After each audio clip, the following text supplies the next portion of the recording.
It all started with small hints, details that were almost imperceptible, but persistent enough to pique my curiosity and plant a seed of doubt in my mind. Emily, my beloved wife, with whom I shared so many years of happiness, suddenly felt different.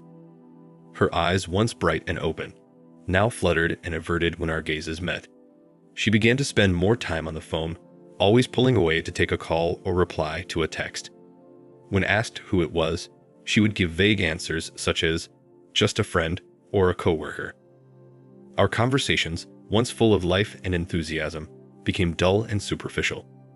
The laughs we used to share turned into forced smiles. I saw her smiling into the phone, her cheeks flushing, as she typed messages to someone I didn't know.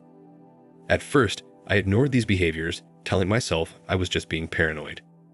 Love makes us blind, I repeated, trying to convince myself that I was seeing things where there was nothing. I loved her, and I trusted her.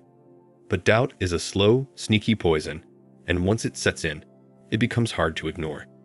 The little details and signs started to pile up. That's when I noticed a change in her appearance. She started to dress up more, wear fancier clothes, and even put on more makeup. When asked why, she would say it was just a change of style. But something in my heart screamed that there was more to it than that. The feeling I tried to bury, ignore, and forget became impossible to deny. Something was wrong, something was happening. I knew in my heart that the life I thought I had with Emily was about to be challenged in ways I could never have imagined. And although I still wanted to believe her, the poison of distrust had been injected into me, and what I would discover later would be shocking. My heart started pounding when one night, she got a call and left our room to answer it. Something in her eyes told me something was wrong. Why did she move away from me to talk on her cell phone? I started to wonder, and dark thoughts consumed me. The doubt in my heart grew. Suspicions about her were gnawing at my insides, and I knew I needed to act. But how could I confront the woman I loved without concrete evidence? So, unbeknownst to her, I started investigating. I went through her phone when she was in the shower. The answer came in the form of a text message. The messages were loving and full of passion. Worst of all, they were from my own brother Thomas. The words of the message appeared, and my heart stopped. "Baby, I can't wait to see you again. I miss the way you smell." I read and reread those words, each syllable intertwining with the pounding of my heart. My mind refused to accept what my eyes saw, but the truth was there, relentless and cruel. Why Thomas? Why my brother? Betrayal would be painful enough, but this connection to someone so close to me made it unbearably worse. And then another message appeared, more calculated and treacherous. "Are we going to make an appointment again at your place on Saturday night when your husband leaves for his business trip?" That message made my blood boil and my stomach churn. They were using my own home, my absence, to commit the most heinous and treacherous act. A dull rage washed over me, but I knew I needed to act smart and cautious. I determined that I would not confront them just yet. I needed more evidence. I needed to know the extent of this betrayal. If this was happening, my soul screamed for justice. I began to observe them silently and carefully, monitoring each word, each gesture. I followed their conversations on social networks, the messages exchanged, and I found out where they were. Each discovery was like a knife to my heart, but I needed to keep going. Saturday became the focus of my attention. I pretended to travel on business, but in reality, I planned to catch them in the act. I was ready to face whatever came. Friday passed in a haze of anxiety, and Saturday dragged on with agonizing slowness. The hours seemed eternal, and each minute weighed heavily on my heart. I knew what I would find that night, but a part of me still prayed I was wrong. I installed a hidden motion camera, which I had gotten the previous days in the bedroom, ensuring it captured every detail of the betrayal.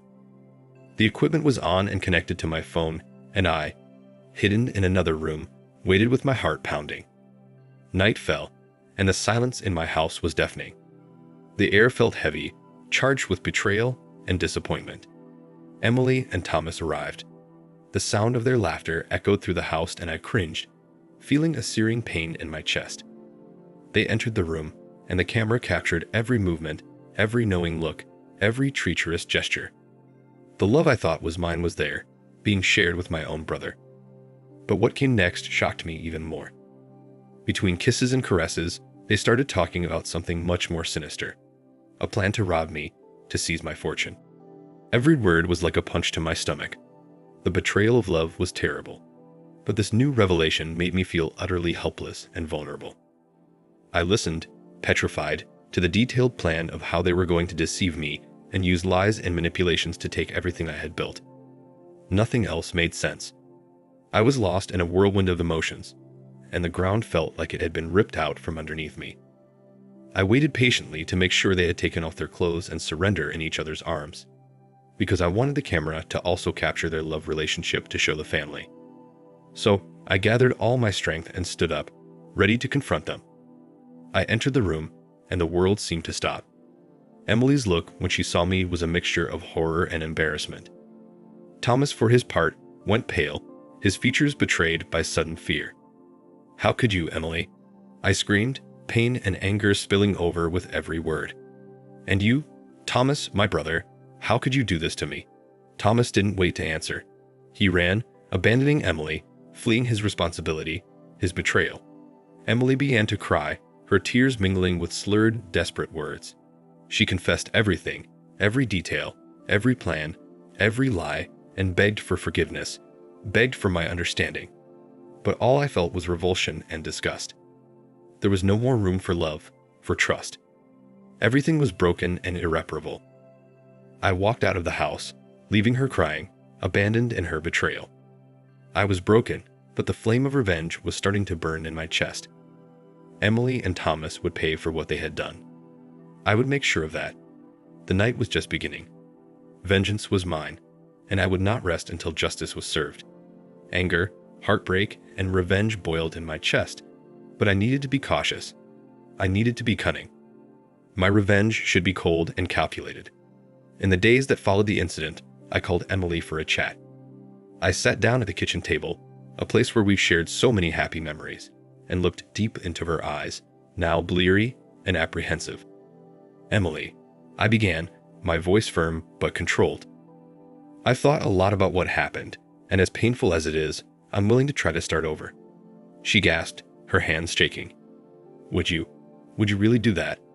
Would you forgive me?" I forced a smile, the mask of sympathy. "Yes, but I want to strengthen the union of our families. Let's have a meeting, a celebration, to show everyone that we are together and strong." She nodded, tears glistening in her eyes, hope rising in her heart. The meeting was planned with meticulous care. I invited all close friends, family, and of course Thomas. Every detail, every moment was thought to lead to the climax of my revenge. Everyone came and the house was full. Smiling faces, laughter, toasts, the aroma of the food, and the soft music all added to the festive atmosphere. I watched, my stomach tight, my mind focused. The time was coming. When the moment seemed perfect, I raised my glass and asked for everyone's attention. "Dear friends and family," I began, my voice thick with emotion. "We are here to celebrate and strengthen our union, but first I have something very special to show you all. Please look at the television." The lights went out and the screen came to life. The video began to play, and the happy faces turned into expressions of shock and horror. The betrayal was there, naked and raw for all to see. The conversations, the plan, Emily's moans, everything was revealed in agonizing detail. Screams erupted, cries, exclamations of disbelief. Emily fell to her knees, her face pale, her eyes wide with terror. Thomas tried to flee, but the judgment of those present stopped him. Fear and contempt in their eyes, I looked at them, my voice low and steady. "Did you think you could destroy me? That you could steal everything I love and still get away with it? Justice has been served. Your betrayal has been exposed, and justice will leave you with nothing when I seek my rights, Emily." My voice broke and I continued. "You, Emily, were everything to me. But you chose the path of betrayal, and now everyone knows who you really are." The night ended in chaos and despair. Emily and Thomas were thrown out of my home, their names and honor tarnished forever. All family members supported me, and later they all left. I was alone at home, emptiness and victory mixed in my chest. Revenge was complete, but unfortunately at a terrible price. But now I was free to start over, to find a love that was true and honest. And though the path ahead was uncertain, I know that somehow I would find happiness again. As for Emily, she later returned to pack most of her things and our divorce went smoothly. I have no idea where she currently stays since I cut off all means of communication. What would you have done in my place? Do you think I did the right thing by recording the act and showing the betrayal to the whole family? Thank you for watching. Like, comment, and subscribe if you enjoyed the video. Until next time, I'll see you again. Take care.